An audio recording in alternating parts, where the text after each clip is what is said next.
तो इसकी dimensional analysis से होगी। लॉजिकली अगर हम सोचे rate of flow of liquid ज्यादा कब होना चाहिए, अगर रेडियस ज्यादा होगा ट्यूब का तो ज्यादा लिक्विड फ्लो करेगा या कम? ज्यादा लिक्विड फ्लो करेगा।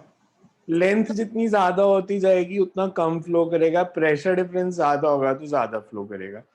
सो बेसिकली कंसेप्ट ये है कि अगर मेरे पास एक ट्यूब है,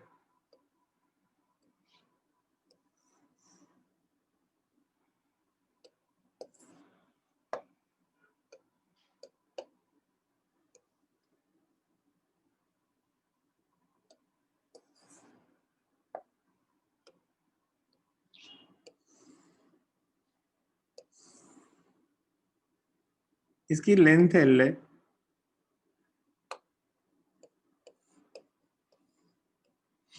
इसका रेडियस आर, और इसमें लिक्विड फ्लो कर रहा है। अगर मैं इस सेंड पे प्रेशर लेता हूं P1, इधर P2, और P1 P2 से ज्यादा है तो लिक्विड इस डायरेक्शन में फ्लो करेगा, higher to lower pressure.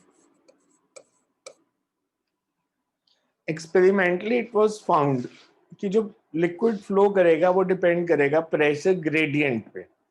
Gradient मतलब rate at which pressure varies with respect to length P by L. It depends on radius and it depends on coefficient of viscosity. तो इन factors पे depend करेगा rate of flow of liquid. P by L is pressure gradient. It depends on radius and it depends on eta. Normal हम dimensions में दो quantities को एक साथ नहीं लेते थे, P और L को इसमें एक साथ ले लिया। अगर मैं अलग अलग लेता, मैं अगर इसको लिखने ऐसे लिखने की जगह अगर ऐसे लिखूं,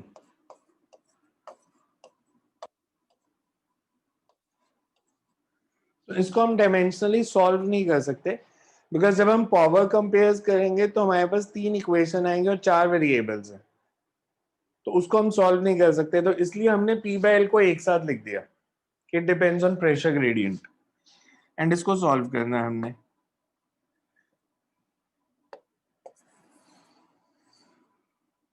तो यू कैन राइट, पहले कंसेप्ट लिख लो इसका।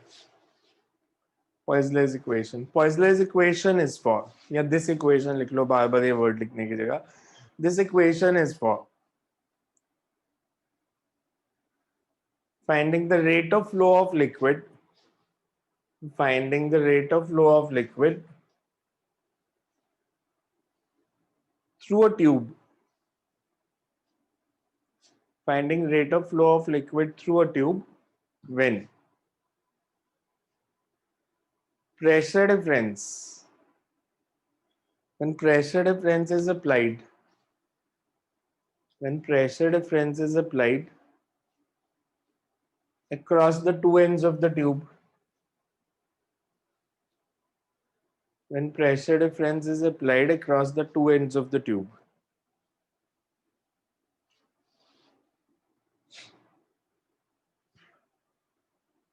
Experimentally, it was found that rate at which, experimentally it was found that rate at which liquid flows through the tube depends on, rate at which liquid flows through the tube depends on pressure gradient, radius of the tube, and coefficient of viscosity. Using dimensional method.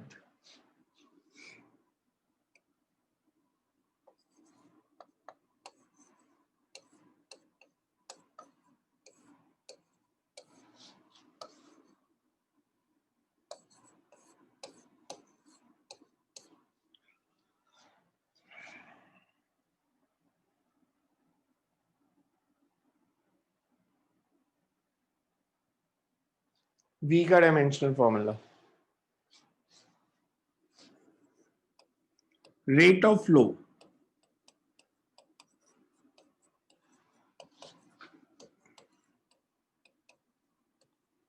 Rate of flow का मतलब होता है volume of liquid flowing per unit time, मतलब V is volume over time.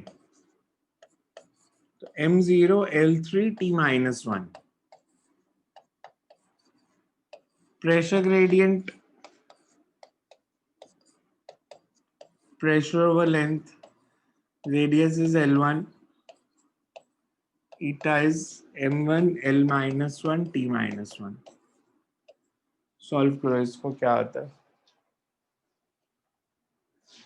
Complete this relation, ABC की value निकालो, find the value of ABC।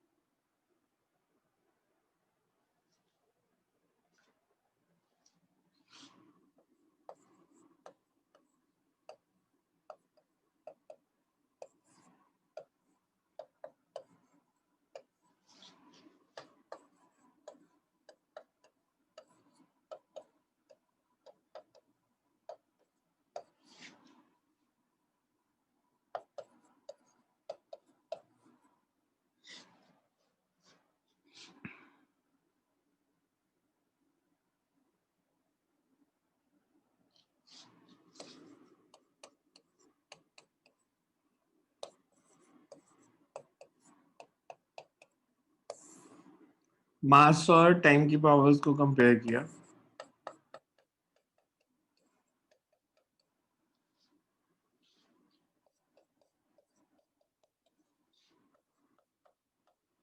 Sir A1 C-1 और B4।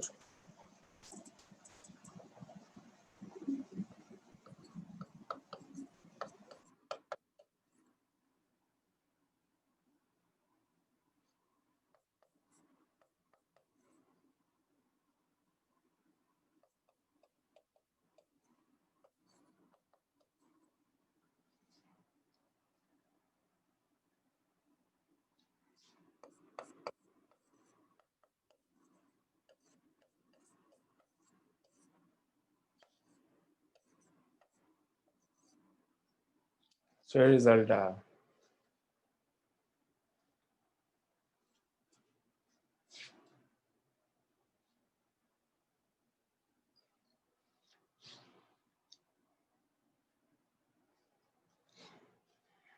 Can write the constant of proportionality was experimentally found to be pi by 8.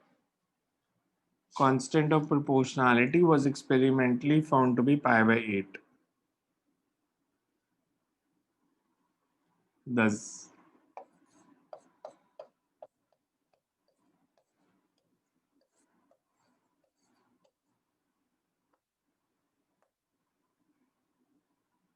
आपको ये result याद रखना पड़ेगा।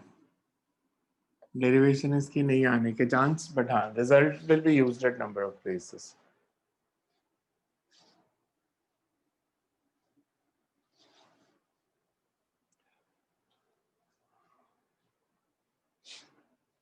Excuse me sir. Sir आपने आज ये पहला टॉपिक यही करवाया था ना? सर मेरा लेट ज्वाइन हुआ था। Excuse me sir. Next is excuse me sir. resistance to the flow of liquid through a tube. Because coefficient of viscosity है, तो there will be some resistance. Resistance to flow of liquid through a tube. Resistance to flow of liquid through a tube.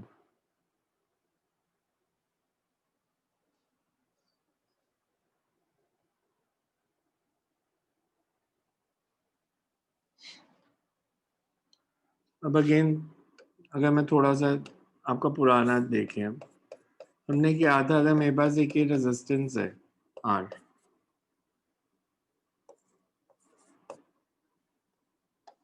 एक and की potential V1, एक ही V2 और current flow कर रही है I, तो I बेसिकली होता था,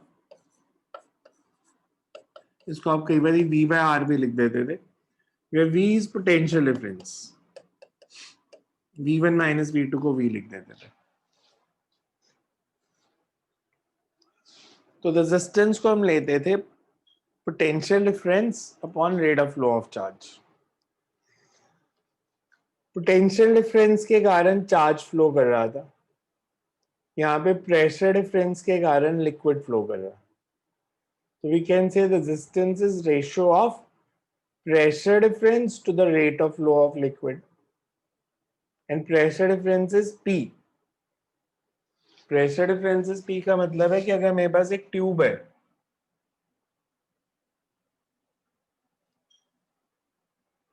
इस सेंड पे P1 है, इस सेंड पे P2 है, तो जो P है that is P1 minus P2. So pressure difference upon rate of flow of charge, that will be the resistance. Same formula derive कर देंगे हम। सीरीज में R is equal to R1 plus R2, parallel में 1 by R is equals to 1 by R1 plus 1 by R2, but through fluid dynamics. So you can write resistance of tube to the flow of liquid. Whenever pressure difference is applied across,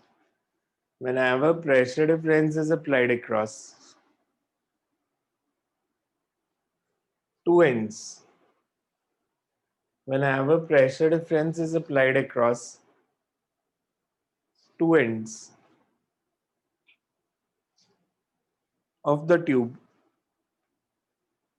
liquid flows through it. Liquid flows through it.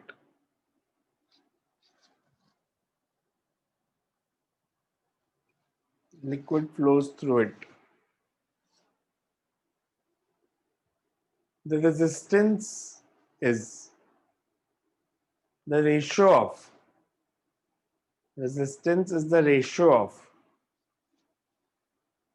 pressure difference. Resistance is the ratio of pressure difference to the rate of flow of liquid.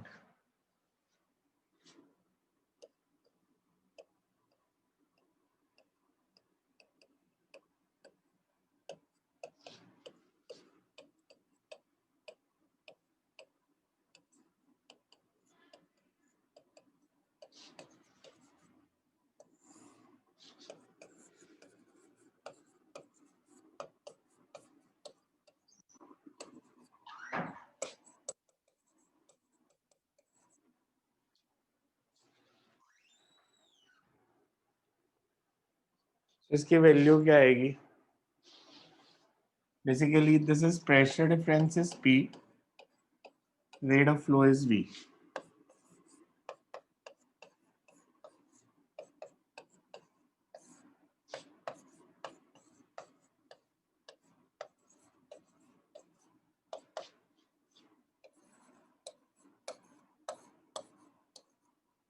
This formula अगर आप ध्यान से देखो तो it's quite similar to जो normal formula था R is equal to rho L by A.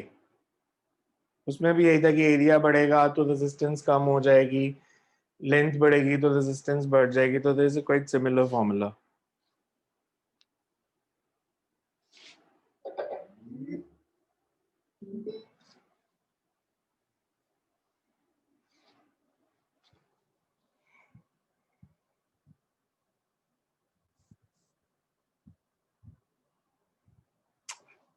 अब speaker चल रहा है मेरा, अगर किसी को अभी तक का डाउट है तो पूछ लो, पहले चल नहीं रहा था स्पीकर, तो if you have some doubt you can ask. यहाँ तक के पार्ट में अगर कुछ पूछने वाला है तो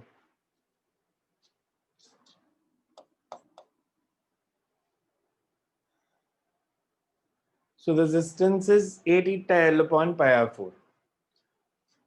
अब करंट इलेक्ट्रिसिटी जब आपने पढ़ा था, दो तरह के कॉम्बिनेशन पढ़े थे, सीरीज और पैरेलल। सीरीज कॉम्बिनेशन क्या था, उसमें सेम क्या रहता है? सीरीज में सेम क्या रहता है और पैरेलल में सेम क्या रहता है? सीरीज में सर इलेक्ट्रिक करंट सेम रहता है और पैरेलल में वोल्टेज। वोल्टेज क्या होता है? मतलब पोटेंशियल डिफरेंस। तो पैरेलल में पोटेंशियल डिफरेंस सेम होती है, सीरीज में करंट मतलब rate of flow of charge, इसमें भी सेम आ जाएगा। सीरीज में rate of flow of charge की जगह rate of flow of liquid liquid, parallel में पोटेंशियल डिफरेंस की जगह प्रेशर डिफरेंस। तो अगर मैं दो ट्यूब्स को पैरेलल में लगाता हूं, अगर मैं पैरेलल कॉम्बिनेशन करूं,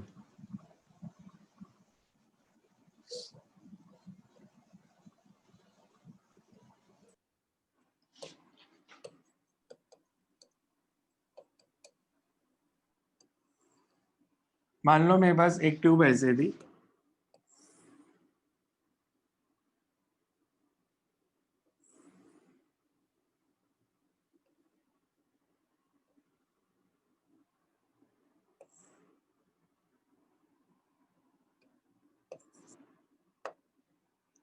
मैंने इसके साथ एक ट्यूब पैरेलल में जोड़ दी।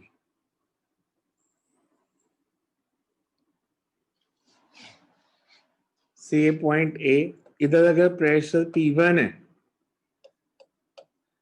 तो चाहे मैं नीचे वाली ट्यूब लूं चाहे इसको लूं, प्रेशर डिफरेंस तो सेम है, P1 माइनस P2। यहां से जो लिक्विड आएगा V,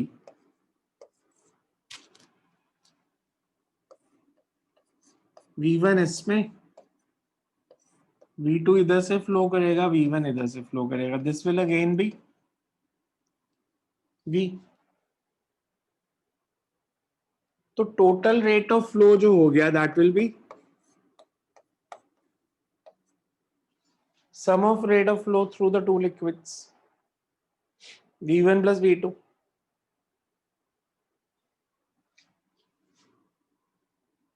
V1 is, नोट ना करना अभी पर थोड़ा सा स्टोरी लिखनी है। V1 is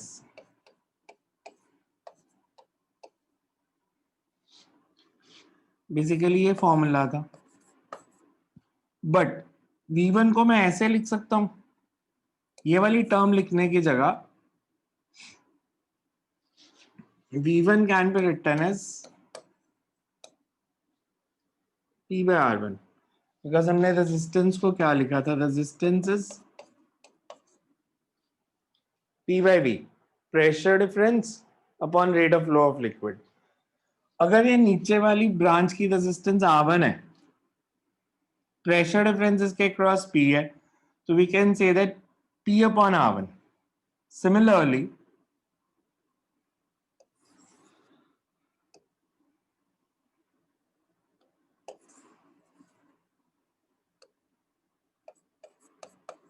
V2 is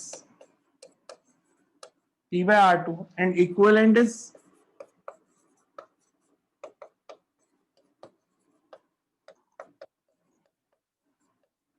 we can say 1 by R equivalent is, यही फॉर्मूला आपने पहले भी ड्राइव किया था पैरेलल कॉम्बिनेशन का, 1 by R1 plus 1 by R2। Similarly series का प्रूफ करेंगे। पैरेलल कॉम्बिनेशन लिख के सिर्फ डायग्राम बना लो, पैरेलल कॉम्बिनेशन लिख के सिर्फ डायग्राम ड्रॉ करो, ऊपर थोड़ा सा कंसेप्ट लिखना है।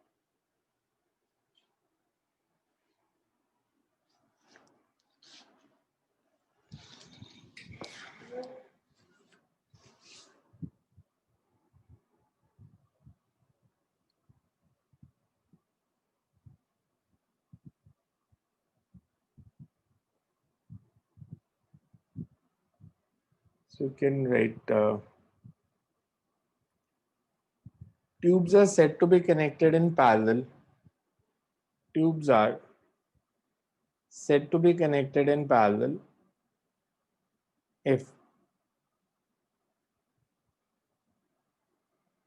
pressure difference across the two tubes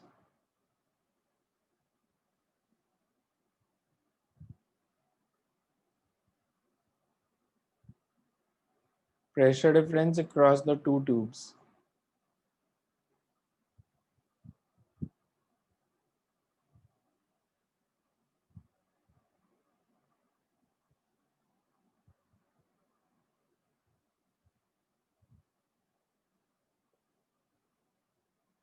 such that pressure difference across the two tubes is same.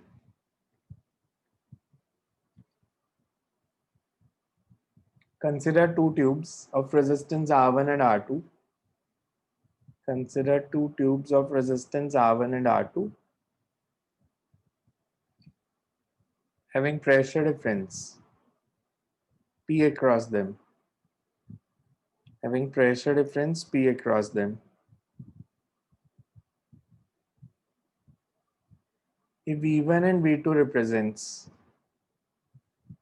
rate of flow of liquid through the two tubes, if V1 and V2 represents rate of flow of liquid through the two tubes, then total rate of flow is the sum of rate of flow through the two tubes. फिर ये सारे step लिख लो. V is equal to V1 plus V2 and all this. P same है सबके across because parallel combination है. Sir total rate of flow के बाद क्या था? उसके बाद ये लिखना है total rate of flow V is equal to V1 plus V2 है जो बोर्ड पे लिखा हुआ है इसको कॉपी कर दो ना. फॉर्मूले ज्यादा काम आएंगे, ऐसे डेरिवेशन ऐसी कोई नहीं पूछता. सो बेसिकली आपको याद ही रखना है कि इसका रेजिस्टेंस का फॉर्मूला वही है जो आप करंट इलेक्ट्रिसिटी में पढ़ के आए हो. सीरीज में R is equals to R1 plus R2 और पैरेलल में 1 by R1 plus 1 by R2 is 1 by R. फिर किस तरह से उस पर न्यूमेरिकल आएंगे वो बताता हूँ मैं अभी. पहले इसको फॉर्मूले को कर लें. Next is series combination.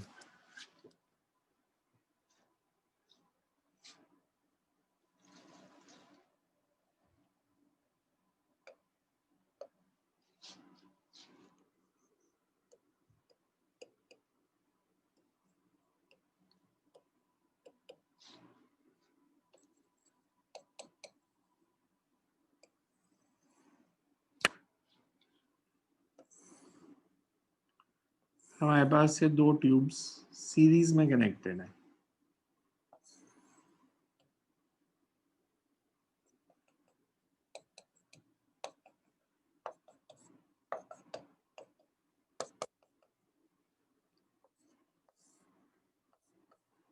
इसके cross pressure difference P1,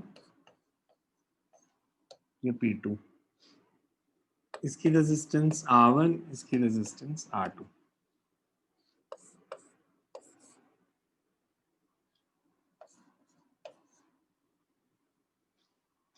diagram बनाओ फिर इसको लिखते हैं.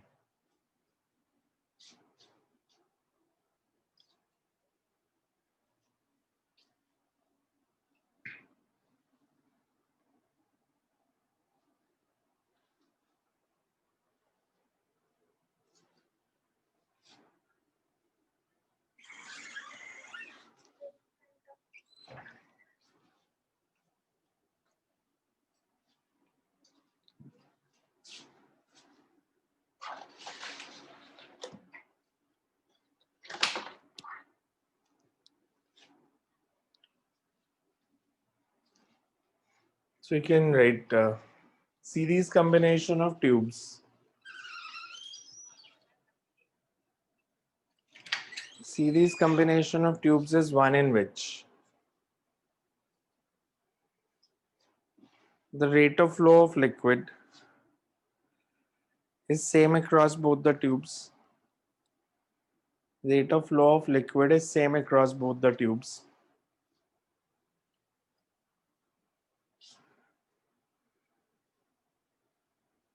Consider two such tubes of resistance R1 and R2.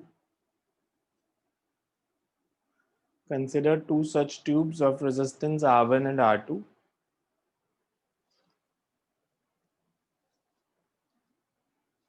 with pressure difference P1 and P2 across them. With pressure difference P1 and P2 across them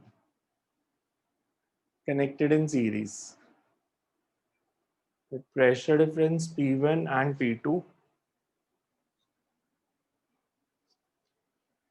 across them connected in series. With pressure difference P1 and P2 connected across P1 and P2 across them connected in series. As total pressure difference is the sum of pressure difference across individual tubes.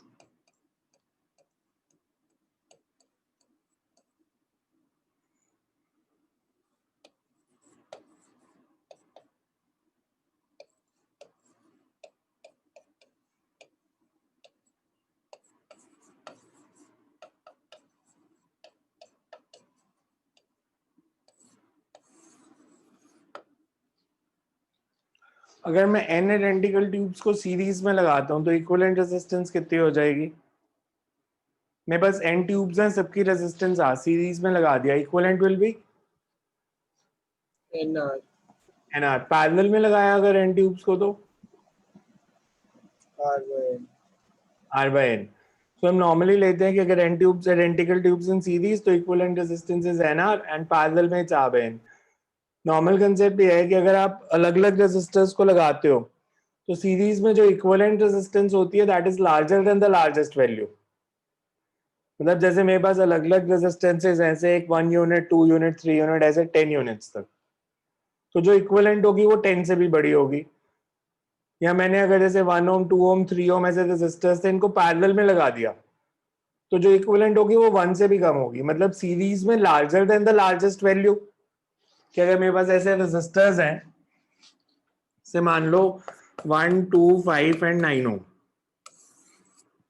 तो जो series में value आएगी वो 9 से बड़ी होगी और जो पैरेलल में वैल्यू आएगी वो 1 से छोटी होगी। सो सीरीज में larger than the largest value in the combination, parallel में smaller than the smallest value in combination. Note में लिख लो ये दोनों points. If n identical tubes, if n identical tubes each of resistance R, if n identical tubes each of resistance R are connected in, n identical tubes each of resistance R are connected in series, then equivalent resistances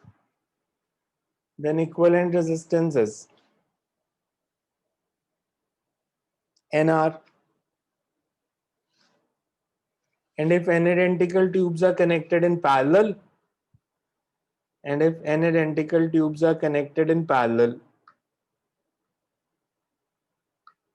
equivalent resistances,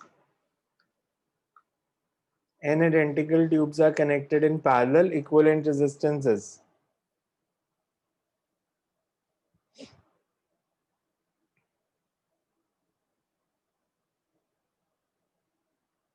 R by N। Second point लिखो, in series combination,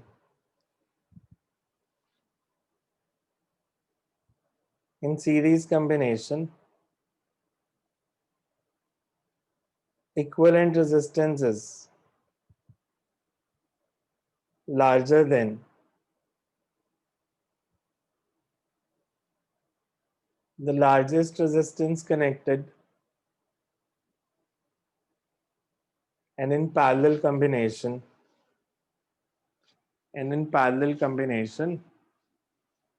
equivalent resistance is smaller than the smallest value in the combination. Equivalent resistance is smaller than the smallest value in the combination.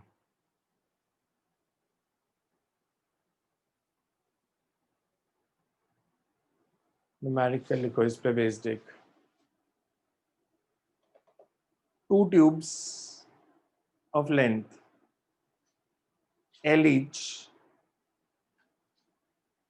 with radius R and R by 2. Two tubes of length L each with radius R and R by 2 are connected in series with liquid flowing through them.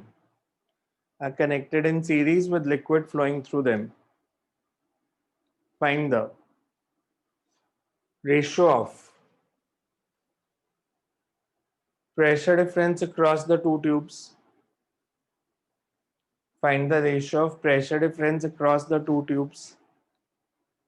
Also, if P is pressure difference across combination, find pressure difference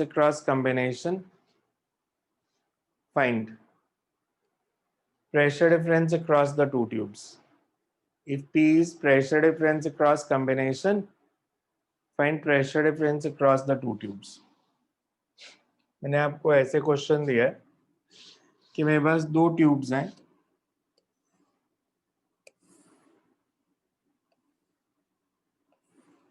एक का radius r, एक का radius r/2 and they are connected in series. दोनों की length same है l। इसके cross pressure difference है P1, इसके क्रॉस P2। P1 और P2 की रेशो बतानी है एक तो। सेकेंड इज कि अगर इस कॉम्बिनेशन के क्रॉस प्रेशर डिफरेंस P है तो P1 P2 कितना होगा? ट्राई करो पहले, नहीं तो फिर मैं बताता हूँ। फर्स्ट ट्राई योरसेल्फ, कंसेप्ट लगाओ बिल्कुल ठीक से। सीरीज में है तो सेम क्या है?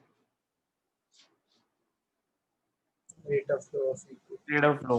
तो दोनों का रेट ऑफ फ्लो इक्वेट कर दो। ईटा सेम लेना है बिकॉज सेम ही लिक्विड फ्लो कर रहा है, लेंथ सेम दी है, you will get the answer very quickly. MCQs का क्वेश्चन है, it should not take more than 1 minute.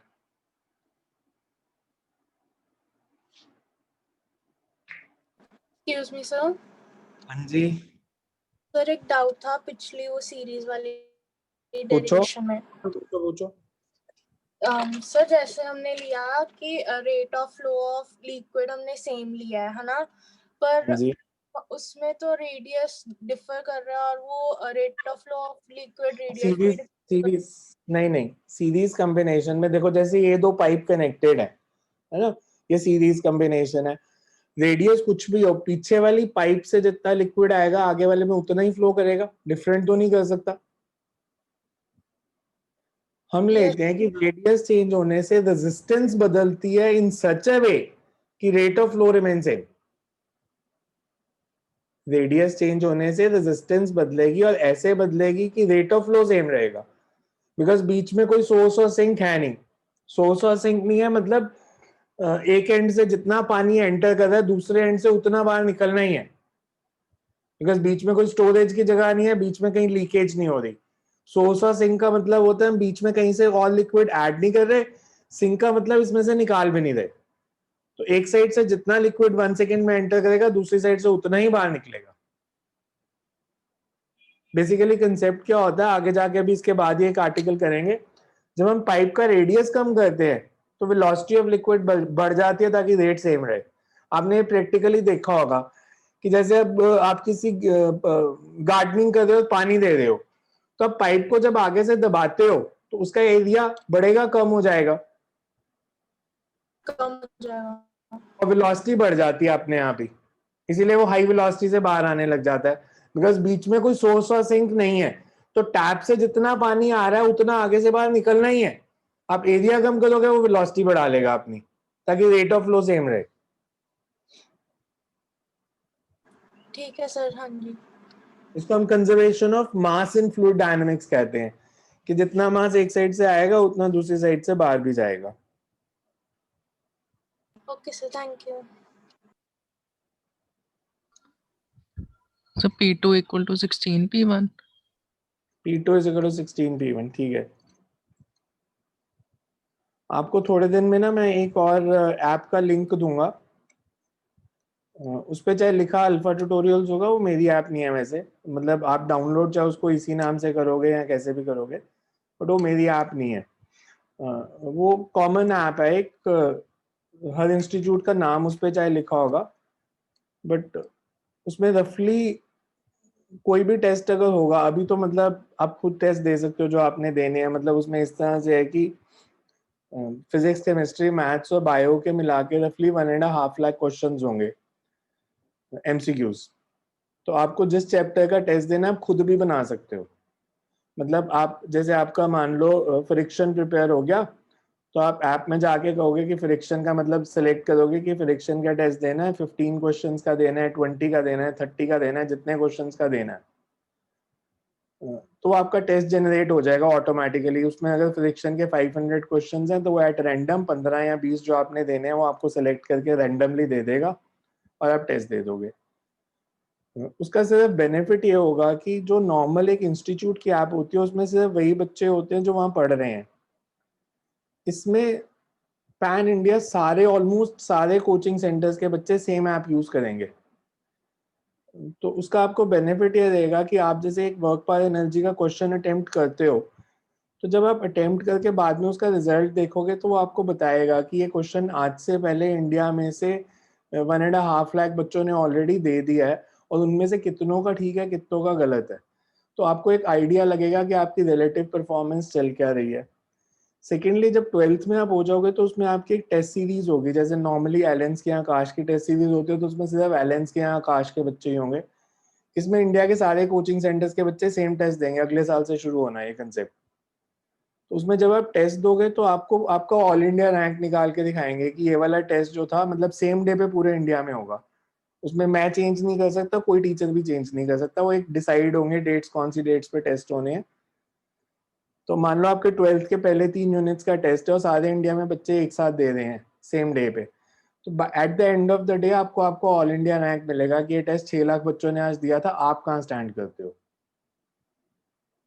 तो उस तरह का कंसेप्ट है। तो may be another few days वो आ जाएगा। अभी अप्रैल तक तो थोड़े उसमें प्रॉब्लम रहेंगे because it's kind of collaboration app, किसी एक इंस्टीट्यूट की नहीं है, सब मिलजुल के उस पर काम कर रहे हैं। बट नेक्स्ट ईयर से वो थोड़ी ज़्यादा अच्छी चलेगी, तब तक सारी प्रॉब्लम सॉर्ट आउट हो जाएंगी उसकी, और क्वेश्चंस भी और ऐड हो जाएंगे। बिकॉज प्लान ये है कि अगले साल मार्च तक उसमें अराउंड 3 लाख क्वेश्चन ऐड कर देने हैं सारे सब्जेक्ट्स के। आप पढ़ चाहे कि फिजिक्स रहे हो, पर आप टेस्ट बाकी भी दे सकते हो, केमिस्ट्री के, मैथ्स के, बायो के, कोई भी टेस्ट देना है तो। और लेवल भी अलग अलग होंगे कि नीट का देना है या जेई का देना है या एडवांस का देना है। तो उसका मैं आपको लॉगिन बना के दे दूंगा, फिर आप उसमें से दे सकते हो। मतलब ये तो हमारी इंडिविजुअल रहेगी जहाँ पे हमारे हिसाब से टेस्ट होंगे, जो हमारा सिलेबस चल रहा है उसमें सेम होगा सारी जगह पे। सो यू कैन राइट इसमें। अब पहले तो इसको सिंपल सॉल्व कर दे। हमें दिया है कि रेट ऑफ फ्लो सेम है, रेट ऑफ फ्लो सेम है in series.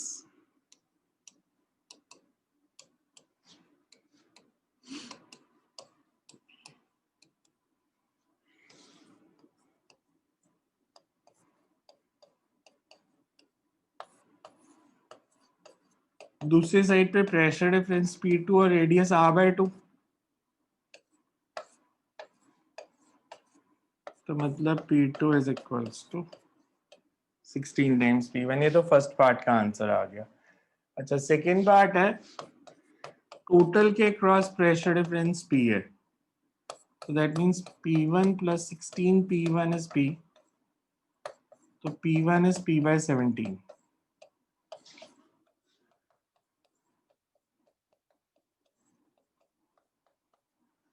So P1 and P2 are P/17 and 16 P/17। समझ में आया कैसे किया है?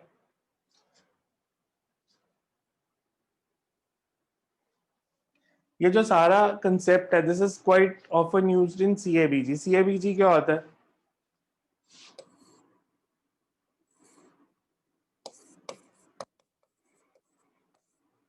मेडिकल वालों को पता हो शायद।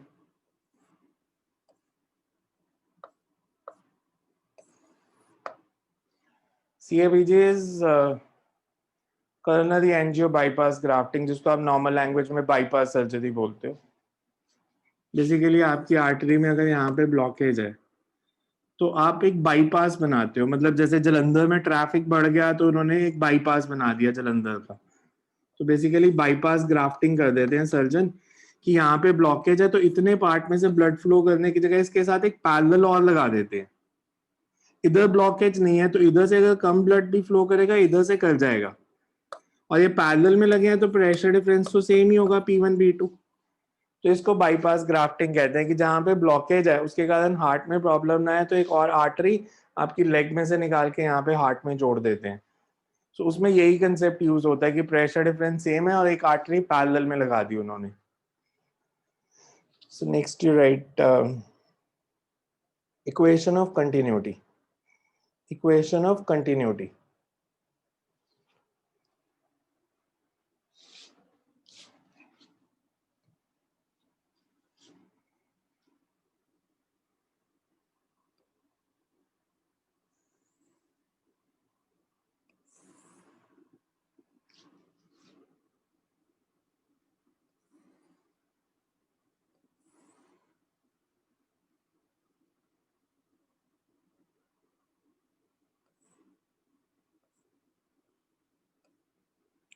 मैं बस ऐसे एक ट्यूब है जिसका क्रॉस सेक्शनल एरिया डिफरेंट है।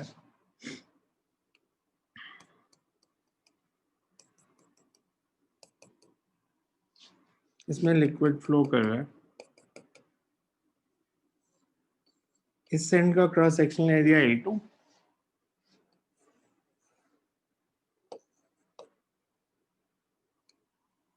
इधर लिक्विड फ्लो कर रहा है V1 वेलोसिटी से,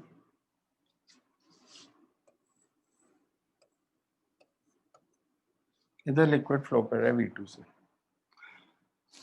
अगर मेरे को बताना है कि अगर यहाँ पे एरिया A1 और वेलोसिटी V1 है, 1 सेकेंड में कितना लिक्विड इस ट्यूब में एंटर कर गया, मास of liquid entering the tube in 1 second, तो मैं कैसे निकालूं 1 सेकेंड में कितना लिक्विड इस ट्यूब में एंटर किया। मैं अगर ये मानूं कि मान लो एक लिक्विड पार्टिकल है जो यहाँ पे है एंट्री पे, ये 1 सेकेंड में कितना डिस्टेंस ट्रैवल करेगा अगर स्पीड v1 है तो 1 सेकेंड में ये कितना, आपकी स्पीड 10 मीटर पर सेकेंड है तो 1 सेकेंड में कितना डिस्टेंस ट्रैवल करोगे 10 मीटर। हाँ तो v1 स्पीड है तो v1 डिस्टेंस ही ट्रैवल करेगा ना, तो 1 सेकेंड में ये वाला लिक्विड v1 डिस्टेंस ट्रैवल करके मान लो यहाँ पे आ गया, मतलब ये वाली लिक्विड लेयर यहाँ पहुंच गई। कितना लिक्विड एंटर किया, ये सारा लिक्विड एंटर किया ट्यूब में, बिकॉज ये जो एंट्री पे लेयर थी वो इधर तक पहुंच गई, तो ये जो पीछे सारा लिक्विड है, this is the liquid which enters the tube in 1 second. इसका वॉल्यूम कितना है, ये लेंथ v1, एरिया A1, तो volume of liquid of this region is A1 v1, तो मास कितना एंटर किया A1 v1 ρ1। सिमिलरली यहाँ पे एरिया A2 वेलोसिटी v2, यहाँ पे मास कितना A2 v2 ρ2। हम ले रहे हैं कि इसमें कोई सोर्स और सिंक नहीं है, मतलब कहीं से पानी आया नहीं, लिक्विड आया नहीं, कहीं से लिक्विड निकला नहीं, तो जितना 1 सेकेंड में एक साइड से एंटर कर रहा है उतना दूसरी साइड से लीव भी करेगा, that is conservation of mass. मतलब A1 v1 ρ1 जो होगा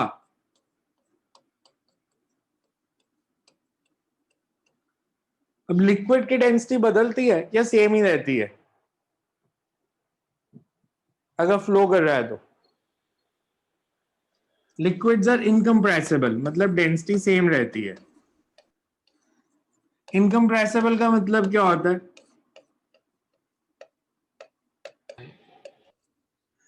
मैं अगर आपको एक गैस का सिलेंडर दूं, से बड़ा सिलेंडर है 1 मीटर क्यूब का वॉल्यूम है उसका, तो आप उस गैस को कंप्रेस करके 1/2 मीटर क्यूब वाले सिलेंडर में डाल सकते हो या नहीं डाल सकते, डाल सकते हो।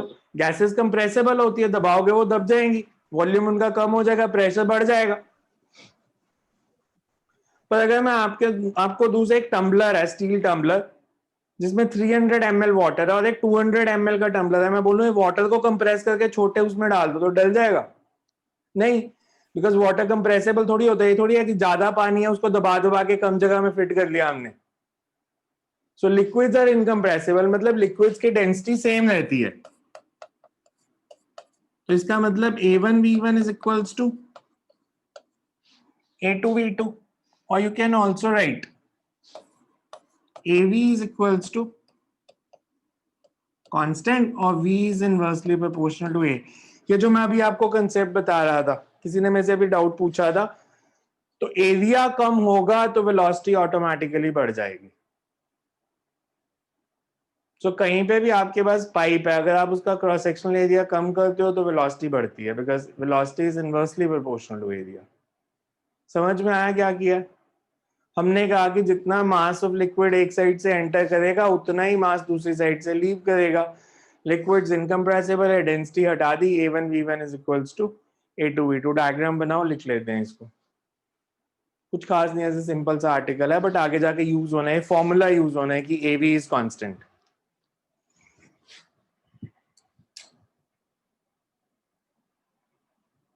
So you can write, consider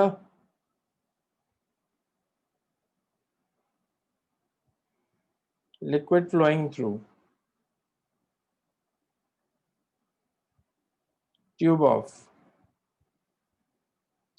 consider liquid flowing through tube of variable cross sectional area.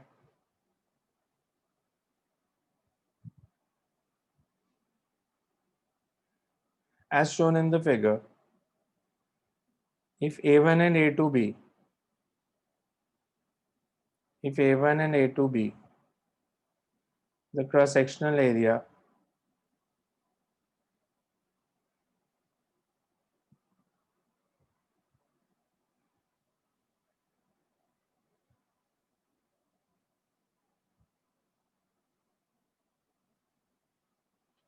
if A1 and A2B, the cross sectional area for two ends of the tube, and V1 and V2B, the respective velocities at the two ends, and V1 and V2B, the respective velocity at two ends, then the mass of liquid which enters the tube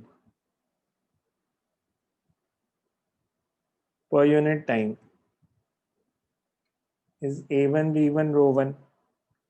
Mass of liquid which enters the tube per unit time is A1 V1 rho 1, and the mass of liquid which leaves the tube per unit time is A2 V2 rho 2. If there are no sources or sinks,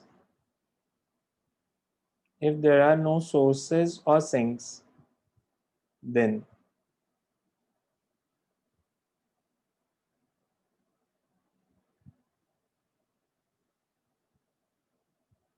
if there are no sources or sinks, then mass of liquid entering and leaving the tube per unit time should be same. तो ये note कर लो सारा A1 V1 rho 1 is Sir, equal if there are no sources, क्या था? to sink, sources और sinks, मतलब कहीं से पानी आया नहीं, कहीं से बाहर नहीं निकला. Then mass of liquid entering and leaving the tube per unit time should be same.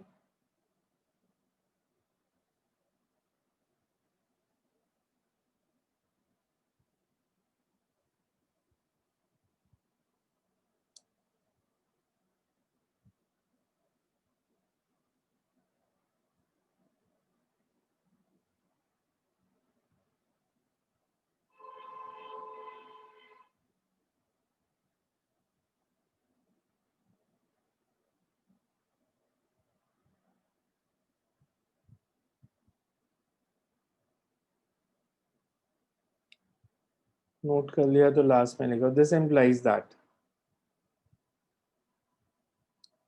if cross-sectional area of the pipe decreases, this implies that if cross-sectional area of the pipe decreases, the velocity increases. Cross-sectional area of the pipe decreases, velocity increases, so that rate of flow of liquid through the tube remains same. Rate of flow of liquid through the tube remains same.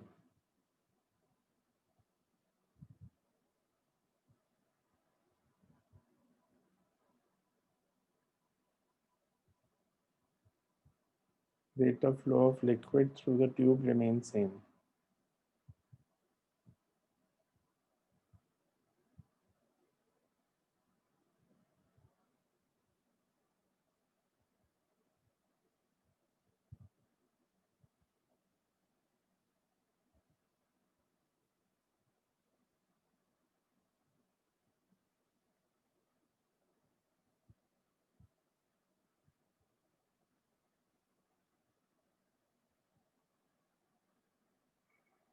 So next time करते हैं, इसके आगे ये वाला part पढ़ के देख लेना.